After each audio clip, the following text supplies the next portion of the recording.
Welcome to Wyecliffe in Conversation. Me and Kat are here with Kieran, the artist known as Lhouette, to talk about his new collection.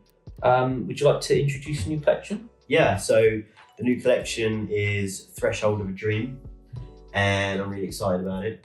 It's a new body of work that is a slight sidestep from some of the recent works. It's got much more of a kind of satirical, surrealistic kind of narrative through it. It focuses a little bit more on some of the earlier studio aesthetics, and yeah, it's sort of stripped a little bit more of the more kind of pop iconography and references that you kind of see in some more kind of pop maximalist aspects of the studio. Yeah, that's kind of So it's inspired by earlier works and earlier collections. What pieces? Earlier works, earlier modes of thinking. It's always good to sort of cycle back on yourself sometimes and just sort of check where you're at. And yeah, it's I'm always trying new things and new modes of practice to jolt you out of certain flows. You can find yourself getting in the same kind of flow quite a lot, which is never good for an artist, I don't think so.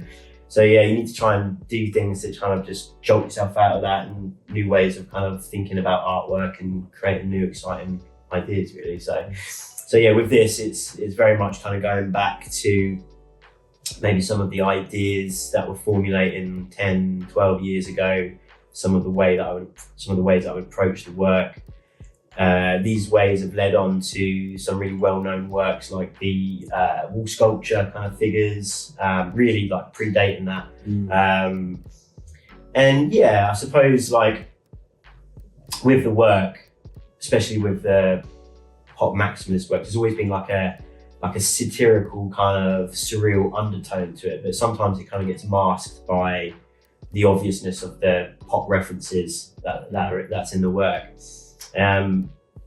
Something that's really apparent sometimes what I'm trying to achieve, sometimes not so. But with this, I just wanted to sort of strip it of that and just have a bit of time to experiment with some new works, really. And just really, the aesthetics are quite bold. I like to think it's quite Lhouette, though. You can see there's aspects of it. What's quite exciting about revisiting older ideas is you build up much more experience. So you're not starting from the beginning, you're starting from experience. So you've got much more in your pencil case, if you were, and your kind of modes of practice to be able to maybe you can kind of execute things in a better way that you might not have been able to do 10 years ago. So that's pretty cool. And yeah, this is like a first kind of little entry level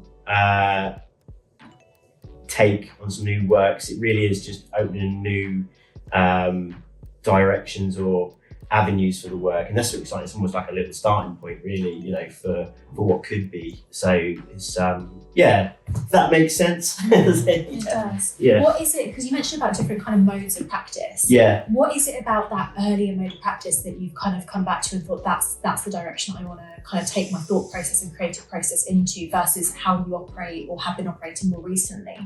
It's a lot more a solitary affair with this mode of thinking, because it takes a lot of just me just with my own kind of thoughts and coming up with these kind of themes, almost sort of not unconsciously, but they are quite, like I said, they are quite surreal, and these kind of ideas, they pop up from like moments of kind of reverie, I suppose, which entails me being on my own. It's a different mode of working. I don't always like working like that. Sometimes I like lots of people around me. I like bouncing ideas around. I like having a big team. But these ones, like I said, these ideas are very much just kind of like, me kind of focusing in on more kind of surrealistic ideas that I have. Like I said, I mentioned like these moments of kind of the whole idea of the sort of threshold of a dream is like you're almost sort of straddling the lines of dream-like kind of thoughts, and it's like trying to capture one of those and then bring yourself back and put it into a piece. So yeah, it's You used to paint to music a lot, didn't you? Oh yeah. Do you find in this collection, you say more solitary, more focus on you? You still listen to music as you? Yeah, well, it's funny you mentioned that actually, because there was a moment where I was like, "Where's the music on?" You know, like music was such a driver for me, because it would, you know, anything that was like emotive or got me thinking in a way, almost like a soundtrack kind of way. But yeah, like music plays like this one. I've got like a whole playlist for it. You know, it's there's some tracks in there that kind of, I think that sit really well with this collection. Music is a massive driver. Like, you know, it only takes like a certain track to be able to kick off a whole collection as well. So I sort of play it out like almost like in the same way as like a film director would be. You know, they'd have music played. You know, they'd have their theme for their film, you know, for the film, and then they'd sort of run it. I think Quentin Tarantino is really good for that, because he has a soundtrack for the movie before he even creates movies, and I like that way. It's like anything emotive that can get me thinking. You know. So do you have a different genre for music for this collection? Yeah, it's not a different genre, but there's definitely like a selected theme of the tunes. So some of it's like kind of weird and quirky. Some of it is like quite dreamlike. Some of it is a little bit kind of obscure, you know. So, which is a good description of some of the work actually. So yeah. Because when we come up to it, obviously we're quite fortunate to come up to your studio. It's obviously set on this incredible farm. There's multiple rooms. We normally turn up and there is usually music blaring out. Yeah. I think that's really interesting, because obviously part of this collection, I think possibly for the first time there will be kind of a playlist that accompanies the works that will come out alongside it. So kind of collectors can immerse themselves in the music that you were listening to and kind of inspired the collection in the first place, which I think is brilliant. That word immersive really does spring to mind. Yeah, I mean, it's giving people a little bit of a glimpse into some of, like, you know, the sort of backgrounds kind of noise, or some of the more inspired kind of soundtracks in the background that's kind of pushing my thoughts and stuff like that. So I think it's the first time I've done it. I've never really wanted to like impose my own music on onto people when they're looking at their art, because I kind of like them to make up their own kind of thoughts about a piece as well. But yeah, I think this is a kind of an interesting thing to do. So yeah, it'd be nice to release a playlist with this, you know, just to give people a bit of extra added like level to the collection. I think so. I think this collection works on like multiple layers, because you obviously at the core is the visual of the actual art itself, and then you obviously have the music soundtrack with it as well. But for me, the titles are as integral to kind of the artwork as the artwork itself. So I'm wondering, does the title come first? Does the concept come first? Kind of what's the chain reaction of each piece? It can work either way. Sometimes I'll have a clear idea or a theme of a piece, and I go, I've got the title and how that's going to dictate the piece. Or like I said, I'll have a theme, and then I'll start putting in aspects to create that idea visually. Sometimes it will just be, I'm just going to start working on this piece and it'll take its own form, and I'm like, actually that works, I'm going to move it in that direction now. So yeah, it's sorry, I wish I had like a really straightforward answer. This is how I do it. But yeah, a lot of it is instinct as well. You know, like I can just start working on a piece and it'll find its way. Other times it's like I've got a clear direction. I know what I'm going to do for this piece. It's just, you know, it's just come to me and I'm gonna work. It's like there's this piece called 9 to 5, and I always kind of feel like some people kind of view their kind of 9 to 5 working kind of time as like death by, you know, something. And there's a piece called 9 to 5, which is literally just these kind of skeleton hands. And it's like, you know, I know so many people who are in jobs that they hate. And yeah, so it's kind of like, you know, that idea of working to death kind of thing. So, and then that was kind of a clear idea of what I was going to do. A keyboard. Keyboard is really cool because then it opens up opportunity for different little color palettes all the way through. So I knew I was going to use that. And you know, I've used skeletons and stuff and like skulls and that sort of stuff in my work for years as well. So bringing that back a little bit as well. But yeah, just really bold, kind of almost symbolic kind of things, rather than with the pop maximalist styles. It's very heavy layered, very lots of different layers, lots of different visuals. You know, very craft heavy. Not that these aren't, but it's more. These works are more kind of like straightforward, which I quite like as well. So. Yeah. Visually, they're. I hesitate to use the word simple, but visually they're very stripped back, and that's it's so refreshing.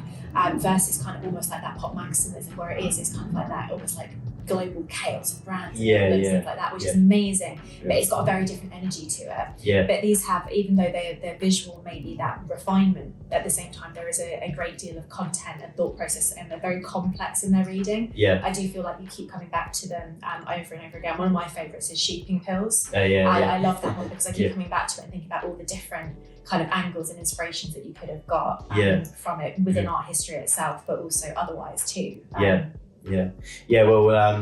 Sheeping Pills is a good one because it's like where the studio's based on a farm, so you can't get away from some of the influences there. But again, it's just sort of like crossing over different themes and thinking about, you're thinking about dream states and thinking about counting sheep, and then you're thinking of like pharmaceuticals, and you're thinking about all these kind of things, and then it's like, okay, how can I bring those together in my own kind of style, but also in doing so actually has a few nods to some of my peers, like it's got a bit of a Hearst kind of feel to it, which wasn't the intent to begin with. But as I started working through it, it does have a bit of a Hearst to it, but I'm gonna keep working through it anyway, because it's cool. But it's what's been really good about this collection is when you strip all the pop aspects away, which we have our own kind of style and take on that area, but is to actually have a look at the work quite simplistically and bold, and it's like, actually this is very stylized, and I can't really think of anything else, or it's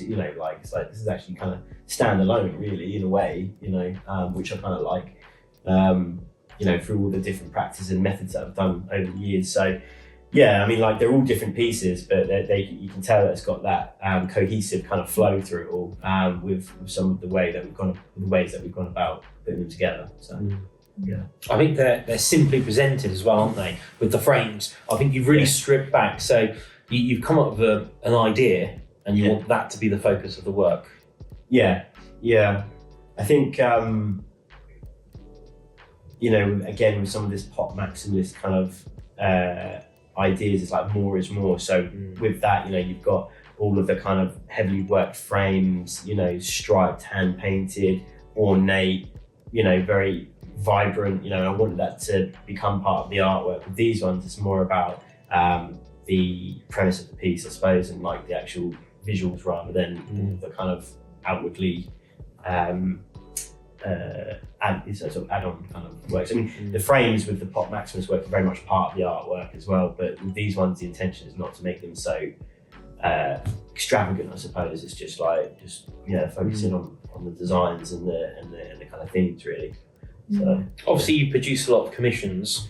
Did you find that you couldn't produce pop maximalist commissions during the time doing this new collection? You feel it, they're two very different styles, aren't they? Or did you manage to switch between? Oddly enough, yeah. I mean, I haven't done too much of that.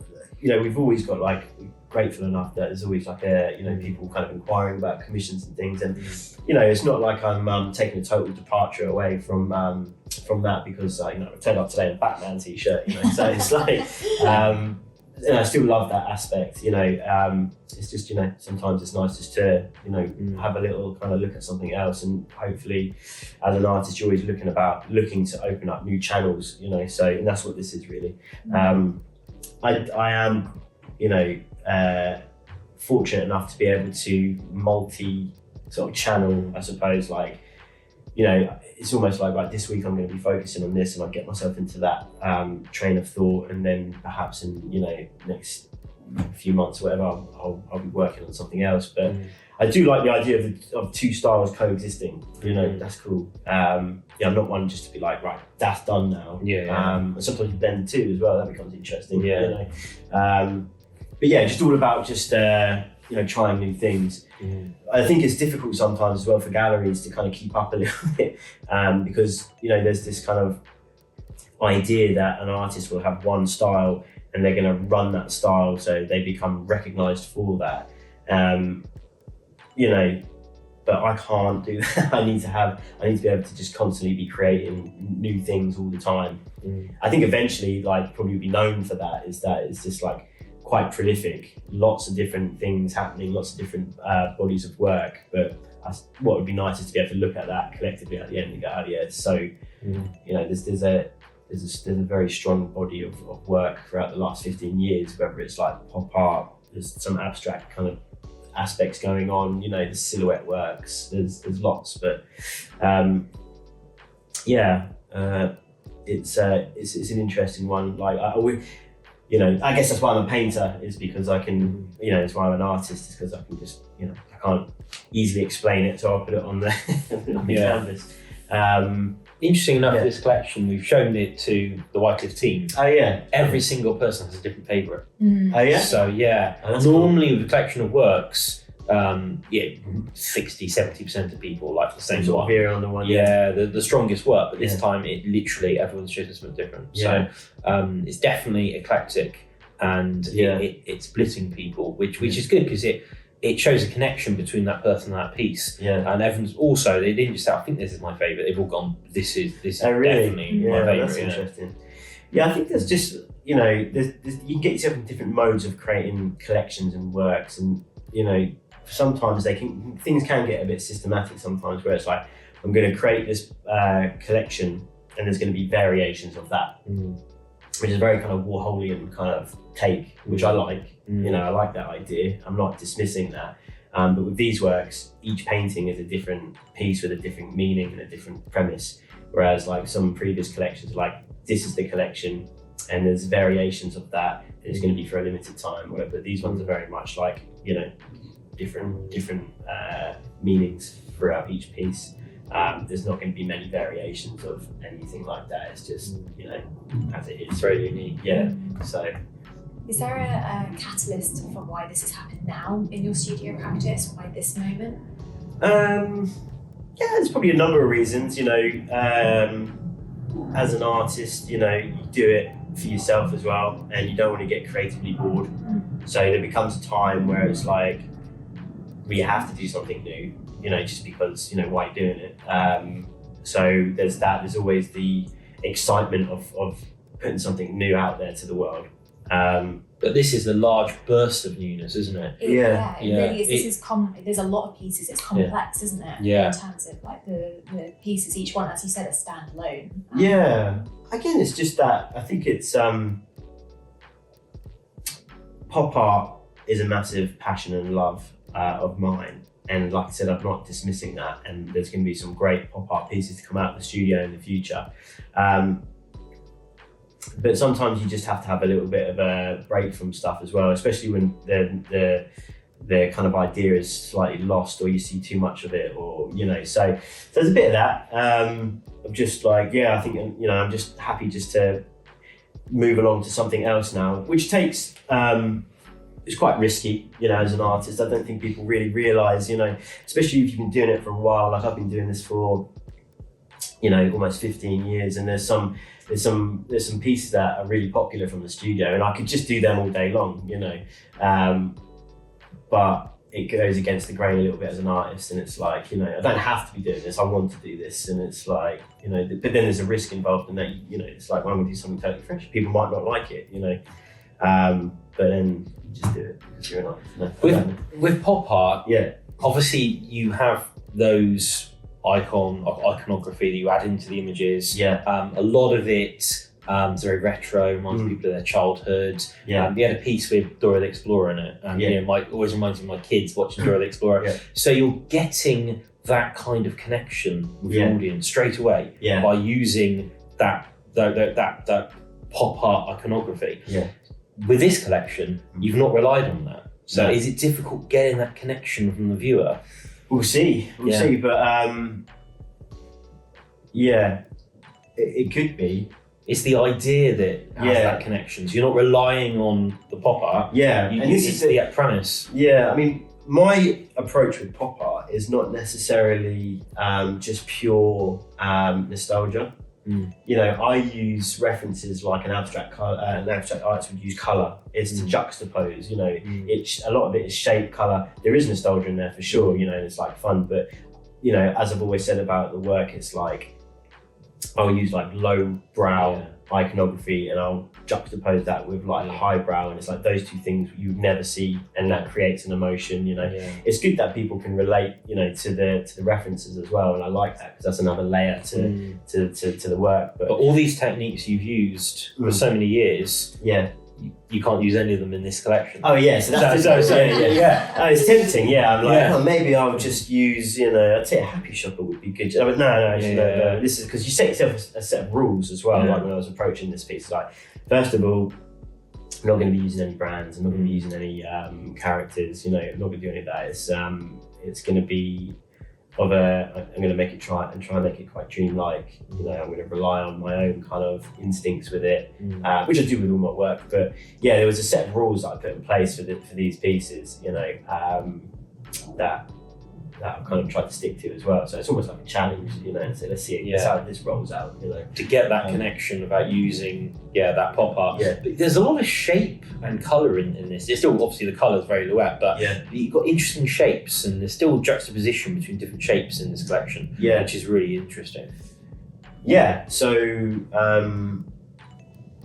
I think there's a little bit of abstract kind of, there's a bit of an abstract take on this as well, and it's trying to use imagery in a different way. So I don't know if you like even the title Lhouette came from silhouette, which it's like people really like. Oh right, okay, yeah, that makes sense. People. I always say people get disappointed they think I'm French and all that kind of stuff. But, well, we're quite disappointed. Yeah, I know. Yeah. So I've been trying to learn French as well.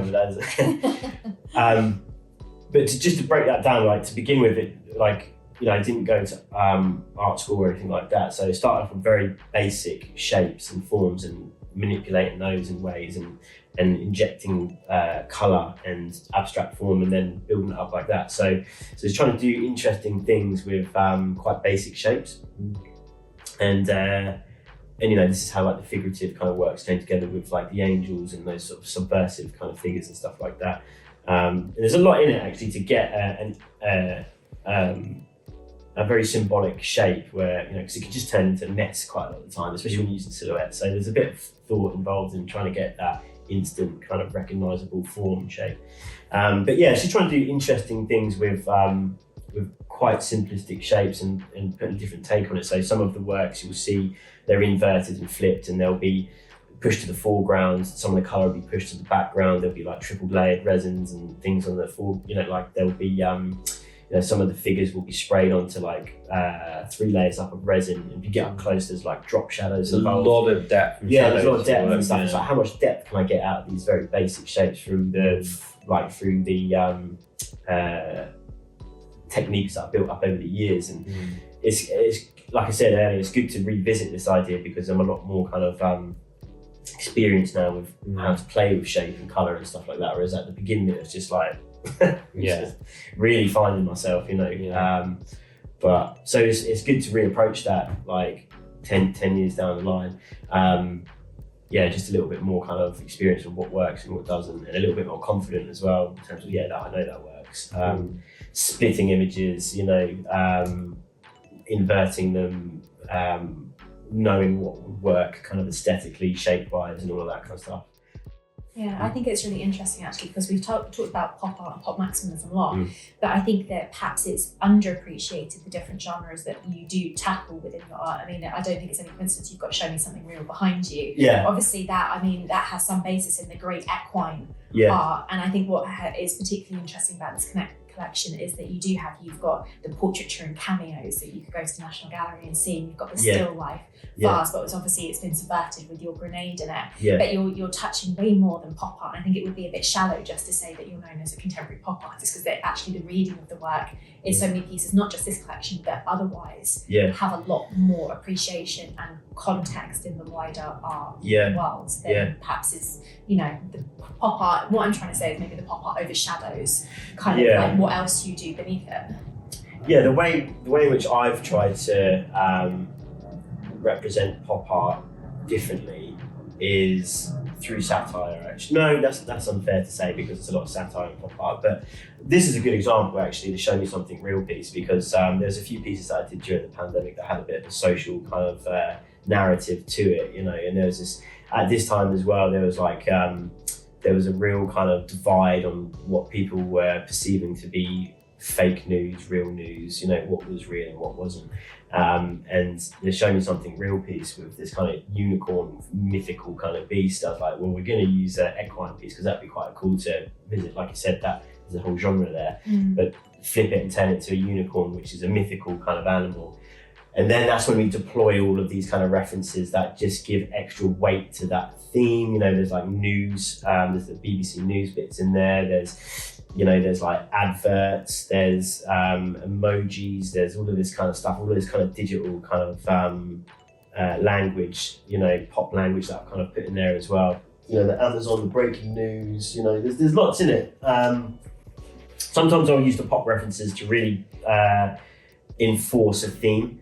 Other times I'll use it for pure juxtaposition, which I love in the work. Like contrast plays a big part in my work, you know, contrasting themes, contrasting visuals, materials. So look, I think the collection is amazing, and you, like I say, to strip out all the icons, to strip out the techniques that you used before, and just come out of a witty idea, and then produce something that seems simple, but to do it in a way with juxtaposition, shapes, depth, colour, and produce something that looks fantastic, that people love and want to have on their walls. It's very tricky, obviously, and you've decided at this point in your career that you had the skills to be able to do that, and you wanted to concentrate and focus on doing that collection. What's next? Are you going to continue this collection forward? Yeah, I think so. So what I've shown so far are just sort of small study works, and they are sort of pre-works to maybe some larger installation, larger works. And then I think from those study panels, I'll put one big kind of proposition together, and then we'll see where we go from there. And I think, you know, once I see that kind of entirety of the collection built up, I think, that's where in terms of continuing on, or maybe come up with a volume 2 or something like that, we'll see where we're at. But at the moment, I'm just sort of focusing on achieving what I have in my head for this collection, looking at it, sort of yay or nay, I suppose. But yeah, it's just putting a bit of personality into the work as well, without having to lean too heavy on other aspects of like pop references and stuff like that. So, but this has been on my mind for a while. You know, it's not something I sat down last Saturday and just, you know, did these little designs and these little kind of you know, like the study panels. You know, in terms of thinking of themes for the works, there's been a lot of back and forth. There's been a lot of time just sort of things that don't work, or, you know, there's pieces that I haven't put together. So, you know, it's the best part of a few months, just to get to the study panel aspect before we start on any larger pieces. The study panel originals, they're obviously, they're each a very unique idea, unique concept. Yeah. So if you're building a bigger work with those as parts of the bigger work, effectively they are the iconography for a larger piece, aren't they? Yeah. Obviously they're not pop references, but they're your own iconography. Yeah, this is where it gets exciting. This is what I like. It's in this way, like I keep referencing the angel cake, and the angel cake is, you know, I don't actually sometimes I don't realise how well known that motif is. I was speaking to a chap down in a sculpture park recently, and he's like, "Oh, yeah," I was like, "Yeah, I'm an artist," and I showed him the angels. These are some of the angels. "Oh yeah, I saw this in a couple of different. I know your work. You know, there's always that with the angels. People actually, you know, they've seen this. That, you know, they might, you know, they've been going through JFK and they've seen the angels there, or they, you know, so, and I like that idea, and I like the idea that it's not of any kind of pop reference, kind of, it's just Lhouette, you know. It's Lhouette icon. Yeah, so what you're saying about these kind of these study panels becoming, you know, like motifs, it's exciting, you know. They will make up a bigger piece, and I do like, I haven't done them in a while, but I like using these kind of small panels to build up bigger tapestries of overall pieces. And what's really exciting about these study panels is they are quite dreamlike. So when you stitch them together into a much bigger piece, it will be like a big tapestry of dreams from Lhouette's mind. But interesting, you know. It's like, it's, you know, it's exciting. It's also a strong opportunity for collectors to get the first of sheep inputs. This is the first time you've shown these, so I think the studies are really quite special. I agree. Although I think what's been even more special is the fact that this is not going to be an expansive collection. That there's possibly going to be 2 versions of Sheeping, as an example. Obviously, there are other titles as well, but there will be like 2 versions of Sheeping Pills, and potentially it featured in the main. I think so. And that will be it. Yeah, so I think with these works, until we get to into the next thing, they'll definitely inform other pieces. I think as we get through them, but it's kind of as it is at the moment. Can you remember the very first angel cake you ever did? Yeah, I can. Yeah, was that a good one? Yeah, obviously it wasn't a wall sculpture. No, it was just on canvas actually. Actually, like the angel cake evolved from a different piece. So it was a naturally. And then it started, and then refine, and it's taken on different guises, and it's sharpened up over the years. Someone showed me an image of an angel cake that I did 12 years ago, and it's like it was really, it's like wow, that's come along a little bit for such a simple image, But then very, it hasn't changed too much, but enough for me to notice. So it's cool. But this is good in terms of this creative process, obviously because it's come up with some really exciting ideas in the past. So I'm really looking forward to jumping back into that mode and seeing what comes out of it. Brilliant. Yeah, we're really looking forward to supporting you. Yeah. So great selection. Thank you. Yeah, that's cool. Brilliant. Thanks for joining us. No, as always. Yeah.